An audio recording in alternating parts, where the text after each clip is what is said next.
Hey there, you're listening to BD4, where there's no better way to get your Yankees and Knicks analysis. Yanks every series, Knicks every game, and MMA on occasion. Here's your host, RJ Carbone.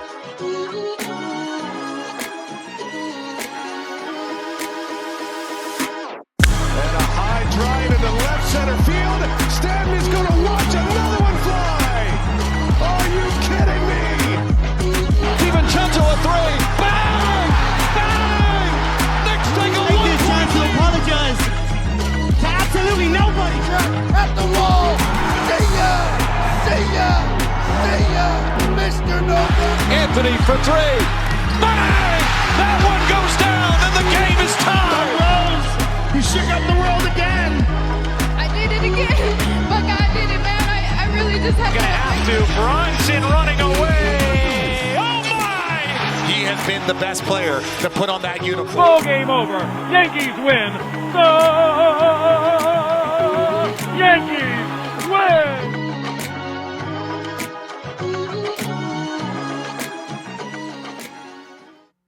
I mean, you want to talk about two completely different weekends of basketball? Let's go. I mean, seriously, an awful weekend last weekend. You know, Cleveland, Boston, that whole thing. And then you get to this past weekend, and you get 3 wins in a row, and some of the most thrilling wins of the year. And listen, we're big picture wise, 2025, I'm still where I was a week ago. I still, you know, if somebody were to ask me today, do I think the Knicks can win the championship in the year 2025 this season? No, I don't. But at the same time, if we're just zooming I don't know if it's zooming in or zooming out a little bit.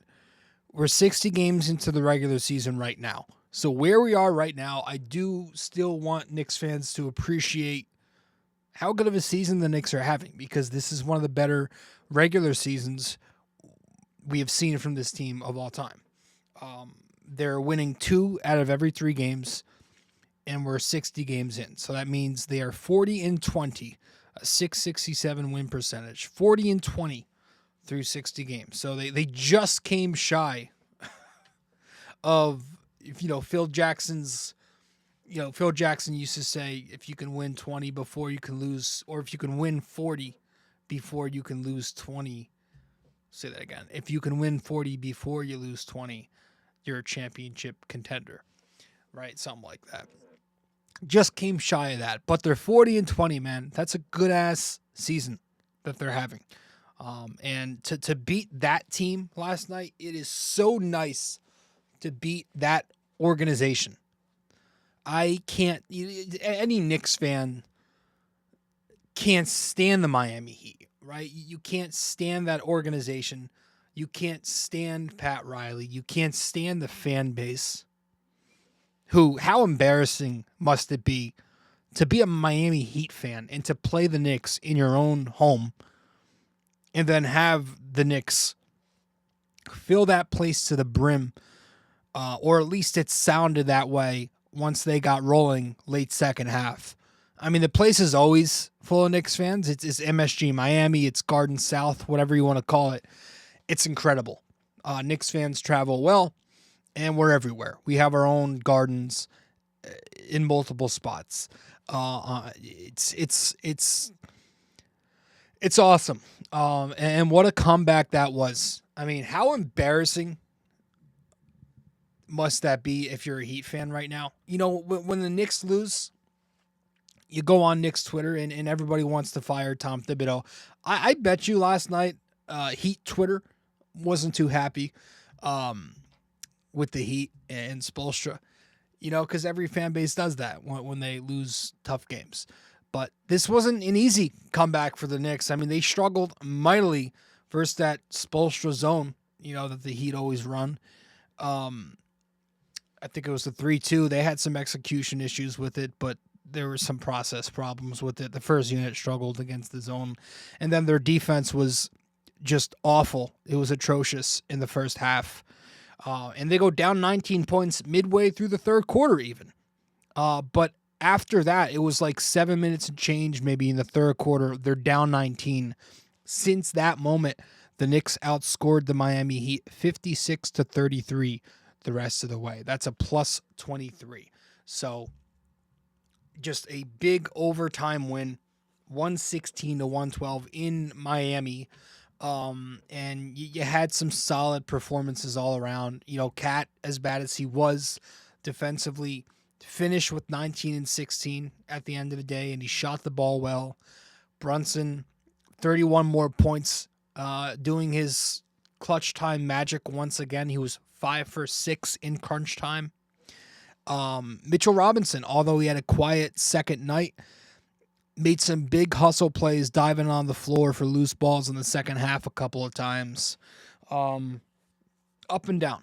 But they really, who I want to discuss in this game, in this episode, how can you not start off by talking about what OG Anunoby was able to do for his team last night? And that is why I am going to give the game ball from last night's game to OG Anunoby. Listen, this is a player who has had an underwhelming season. You know, not horrible, but he's definitely not been exactly what they were hoping, exactly what they paid for. Last night is why you pay OG Anunoby. Last night is what the Knicks paid him for. The defense and intangibles alone, just off the charts what he did last night. And I don't care about the stats. So, 43 minutes last night, 9 rebounds, he had 2 steals, 3 blocks, +8 in the box score. He was doing everything, and we'll talk about the points. But this is why you have him. This is why it's so important in the modern era to load up on long, rangy wing players and long, rangy wings who can space a defense out, who can shoot the basketball, who can switch 1 to 5. This is why it's such an important era to have wing depth. And if the Knicks want to go anywhere in this 3-year window, yes, Hart's got to be Hart. Yes, Mikal's got to be Mikal. But I think the most important wing is OG Anunoby. He has to be his peak self. Because when OG Anunoby is his peak self, there's not a better defensive wing in basketball. And he did it all last night. He did it all. And we're going to talk about some specific examples of OG Anunoby doing it all on the defensive end of the floor. But he did it. I mean, you talk about breaking up DHO, staying attached off screens, switching onto bigs, switching onto smalls, switching onto wings. He was exceptional in help. He was tremendous in one-on-one. And credit to Tom Thibodeau, because Tom Thibodeau had a rough night. A lot of decisions where he shouldn't have made that he finally adjusted late. But one of the late adjustments that he did make was finally taking Towns off of Bam Adebayo and putting OG Anunoby onto Bam Adebayo. That should have been the matchup from the start. I've always said I prefer when OG guards 5s more than Towns. I think the Knicks should hide Towns on wings and have OG guard the 5s more. But, Towns was getting ripped apart in drop coverage again. He was an abomination. Miami and Bam Adebayo were getting everything they wanted in the paint in the first half. Miami was on a 125-point pace after the first half. And it was the same issues, right? It was the same issues with Cat and drop. It was mobility, stance, contests, right? Just technique, fundamental stuff. But the second half comes, and for the most part, it was OG Anunoby on Bam, and he was all over him.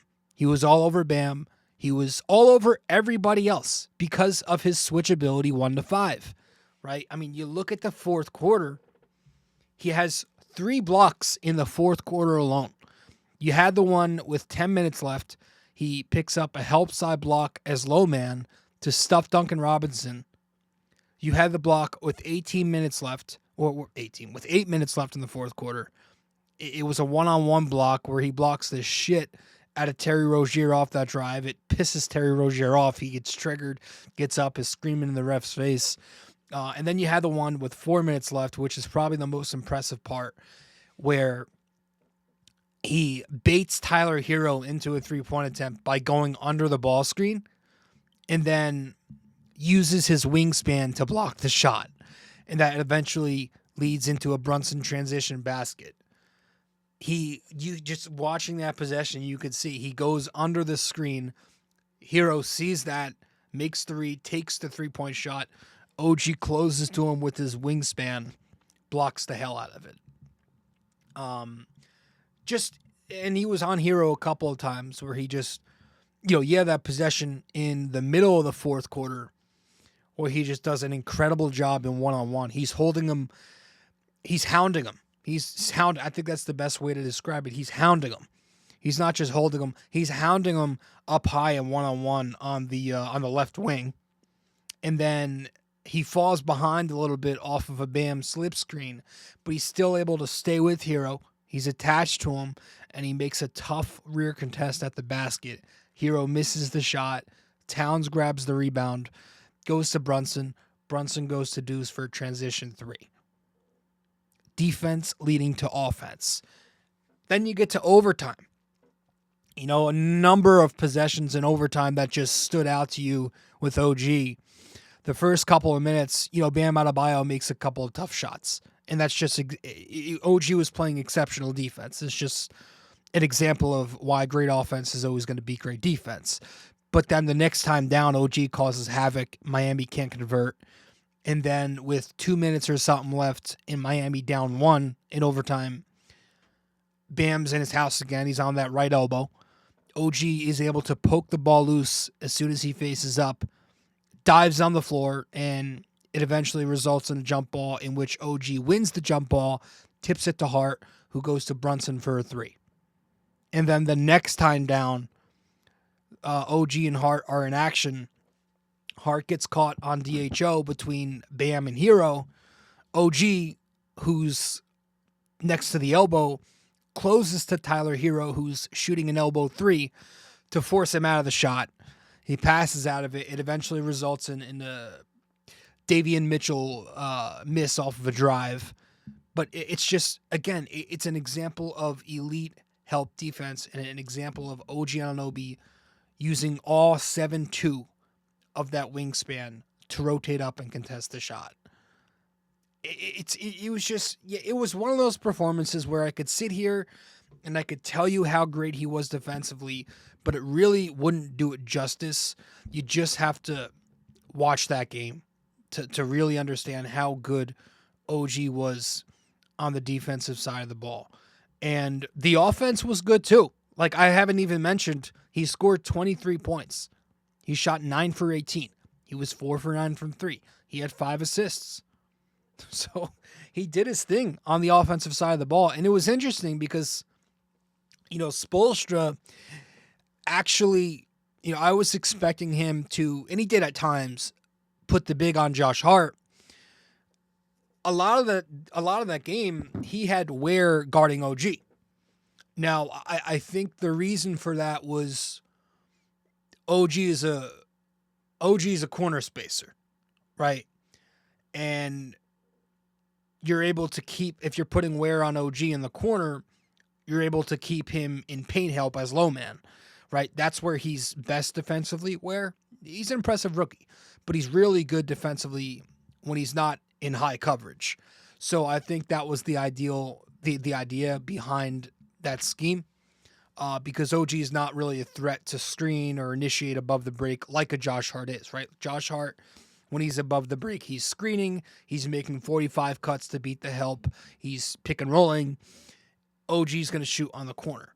But I did think the Knicks were able to counter that well. And we talk all the time here on the show about how to counter when defenses put their wings, their bigs on Knick wings, right? And we always say how you want to take the open look.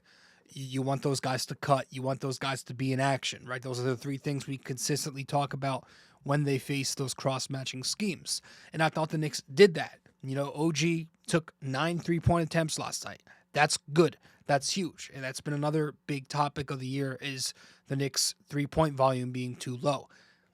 The Knicks ended up with 45 threes last night, just about, I think. OG took 9 of them. So he did pass up a couple of them at the top of the third quarter, but overall, I thought he did a nice job of using the space that Ware gave him when he was in help to take those threes. And they involved him in action a decent amount. They were able to exploit Ware when he was in paint help a couple of times. They, top of the first quarter, very start of the game, the Knicks run a chin flex where OG back cuts for a rim attempt, right? Ware is caught on the Brunson screen because he is in help off the corner. Early in the third quarter, they run chin away, where OG comes off Towns, who's setting the away screen, and it gets OG a 3-point look, right? Ware is caught on the Towns screen because he's in help off the corner again. And then with 2.5 left or so in overtime, OG is with Bam Adebayo on him. He screens for Brunson and then flips the screen to put Bam in high cover, or Bam was already in high coverage. So he flips the screen to get him on the wrong side of the action. So Brunson has the space to shoot his 3. So just very smart with how they were using OG. Couple of cuts once or twice, right? At the very top of the third quarter, they run a zipper rip action, which 2 screens, right? Brunson lifts to the top of the key off of the Josh Hart zipper screen. That flows into a delay action where Towns has the ball on the top of the key. And Mikal sets a back screen on the elbow for Brunson to cut off of. Brunson cuts down. Ware helps off the OG. Ware helps off OG on the weak side screen to stop Brunson off the cut. And then OG makes a 45 back cut to the basket for an easy dunk. Just those are ways to counter those type of coverages, and the Knicks, I thought, executed it very well with OG. But OG Anunoby, what a performance from him. That was far and away his best performance of the year. I would even top it over the 44 points he had in Denver because that's just, he got some good looks that game and he executed. But this was the performance that you want to see from OG in terms of what the Knicks are really paying for. This is what they're paying for. They're paying for exceptional wing defense, and the offense is just give us enough. Give us those knockdown corners. But man, what he brought to them defensively last night was just that's gonna be what depicts their playoff success. So OG Anunoby, 10 game balls now in the year.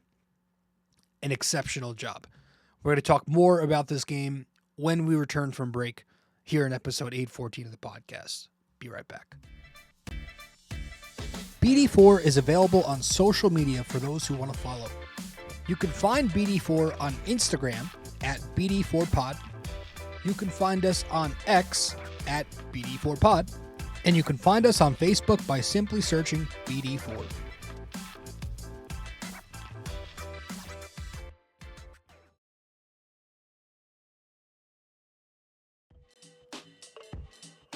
Hey guys, just a quick reminder, this podcast is also available in video format on YouTube. So be sure to go over to the YouTube channel, BD4, subscribe, like the videos, comment, and tell me how much I suck or maybe how much you like the video. We'd very much appreciate it.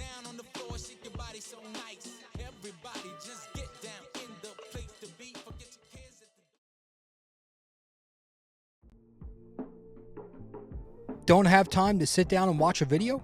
You can listen to BD4 on Apple Podcasts and Spotify. Don't forget to give us a 5-star rating and review on Apple Podcasts. And you can also watch the video format on Spotify too.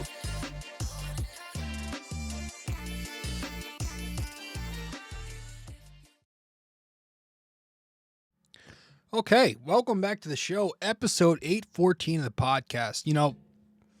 The defense is, as much as we just raved about OG Anunoby, it was not perfect last night. Again, the first half was horrendous before they made that Towns adjustment. He was getting picked apart, and the Heat were also seeking out him and Brunson on actions, right? I did not love the Brunson on Davion Mitchell matchup. I thought Miami was targeting Brunson on those Mitchell pick and rolls, and he got killed. I thought the Knicks should have hid Jalen on Alec Burks, who was spacing on the corner, right? It's Burks. Even if Miami calls Burks into action, you could have lived with it because it's Alec Burks.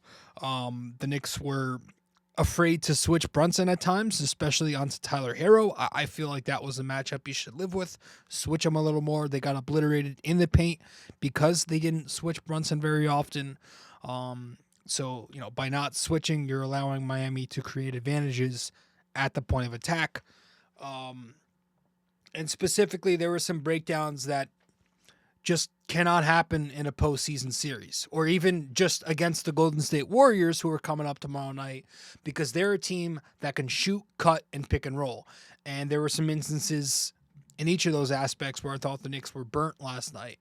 Now, there was that one possession with 30 seconds left where the Knicks are down 2 points. Miami's got the ball, and you had that wide open Hayward Highsmith 3-point look that he got on the weak side. I have to go back and look at the play, but I think from what I remember watching it live, Brunson hedges to the ball side, doesn't recover right away. OG stays home, so they're both on whoever it was with the ball, and it leaves Hayward Highsmith wide open on the weak side wing. But Deuce McBride does a nice job of stunting to Highsmith, so Brunson could eventually recover. And I guess, you're talking about leaving Hayward Highsmith open. He's not really a big 3-point threat. But it did remind me a little bit of that breakdown they had against the Denver Nuggets in late January. So I don't know if it was just a miscommunication. Was it a hedge? Was it a switch? But again, I got to go back and look at it. But there were also a few times in this game where the Knicks were beat on the short roll. I noticed a couple of possessions in a row in the middle of the second quarter. There was a possession where Josh Hart is on Highsmith and Brunson's on Duncan Robinson. Hart loses track of the roll. Highsmith slips the screen. Hart loses track of him.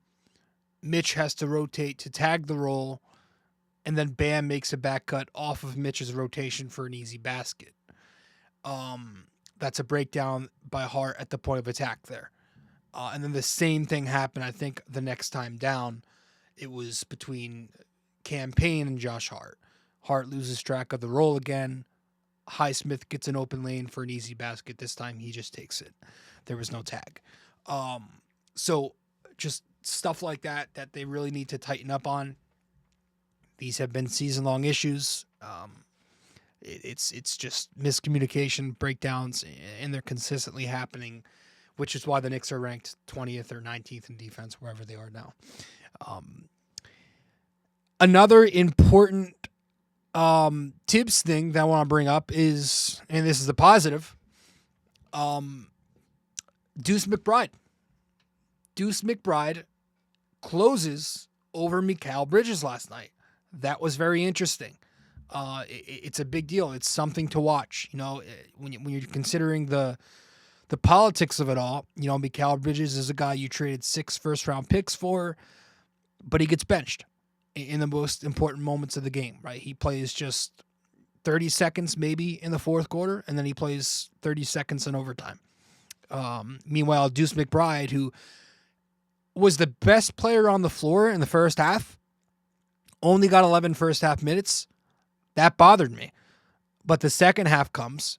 He plays 19 minutes in the second half. He closes over Mikal Bridges down the stretch with the first unit. And that's something that we've been discussing.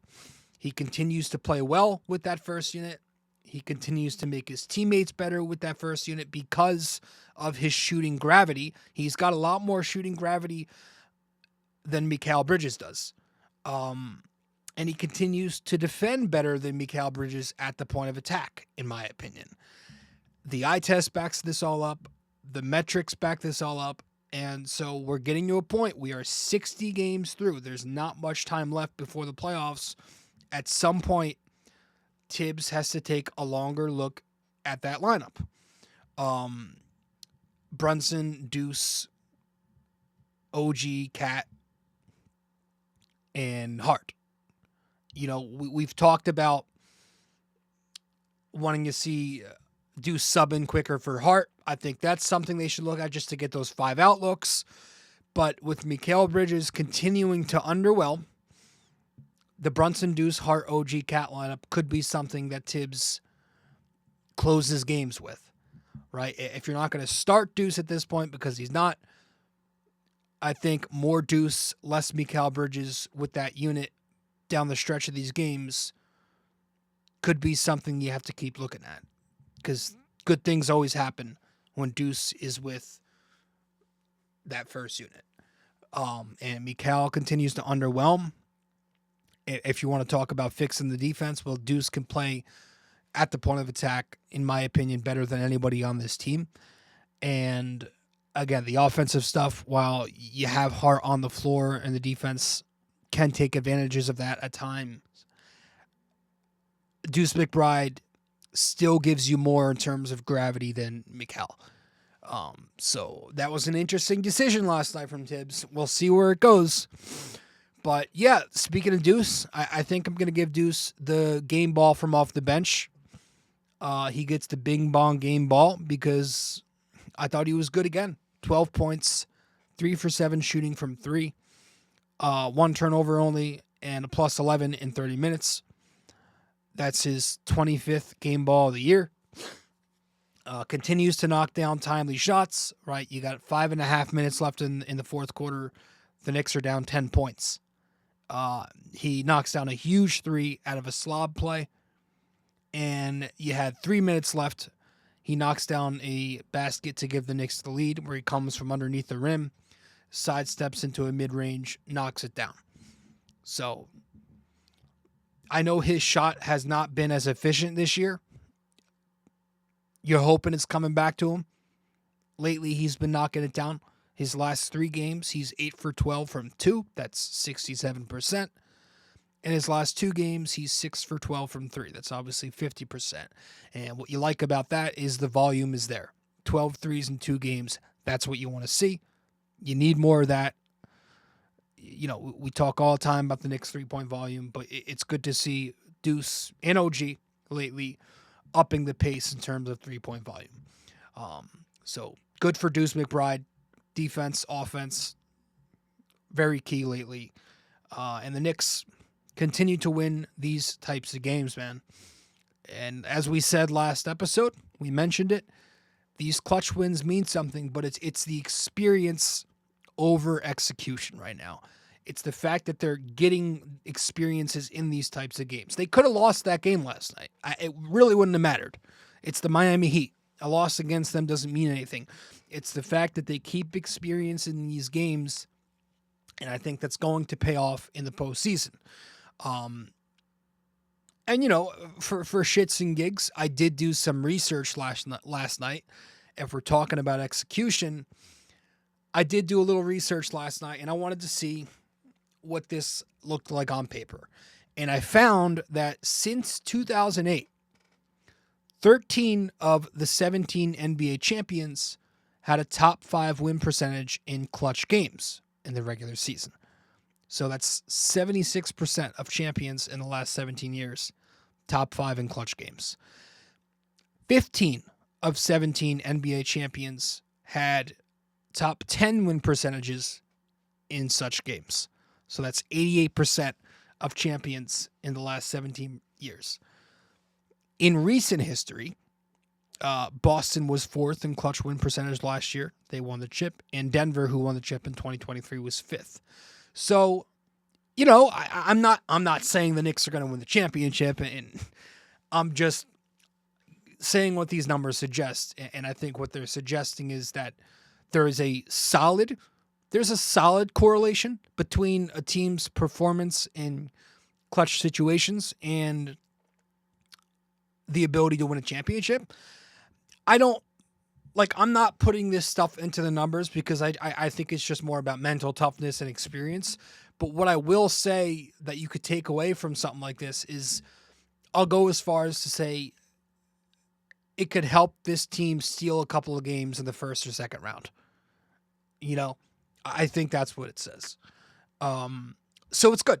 It's good that they keep experiencing these types of games. It's gotten a little extreme lately with some of these ones, but you got Golden State up next. They are playing well. It's at the Garden, but this Golden State team with Jimmy Butler is interesting. But we'll see what happens tomorrow night. You're going from that game against the Heat to Jimmy Butler. So, familiar foe. And then after the Golden State Warrior game, the Knicks are heading west. They have a tough West Coast trip coming up from the 6th, Thursday the 6th, all the way through Saturday the 15th, right? They've got the Lakers and Clippers in a back-to-back on Thursday and Friday. And then they've got Sacramento, Portland, Golden State before they head back home to play Miami again on the 17th. So that's all what's coming up, but it's Golden State tomorrow night. We'll see what happens. I think it's the last early game of the week before we got those West Coast times. So stay tuned. But that's it. We're going to wrap this up with our trivia question when we return from our final break here on the show. Stay with us. Be back in a few minutes. If you feel like supporting the podcast, you can Venmo at Robert-Carbone-JR-28. We really appreciate your support.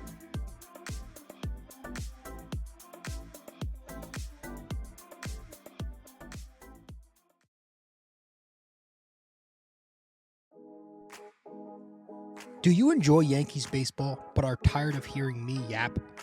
I have a suggestion for you. Go check out Yankee Crazy Podcast. Greg Gill is a Yankees podcaster on Apple Podcasts and Spotify, and he's now selling merch.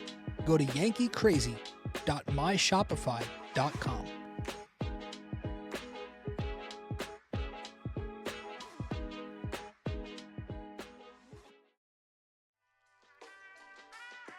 Stay connected with us. Visit BD4blog.com to explore our blog, tune into our latest podcasts, and follow us on social media. Thank you for being a part of this community.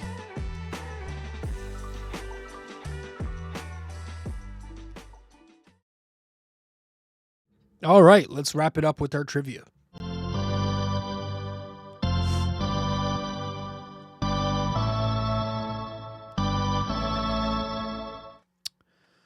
Okay, so for this episode, our trivia question of the day for episode 814 here.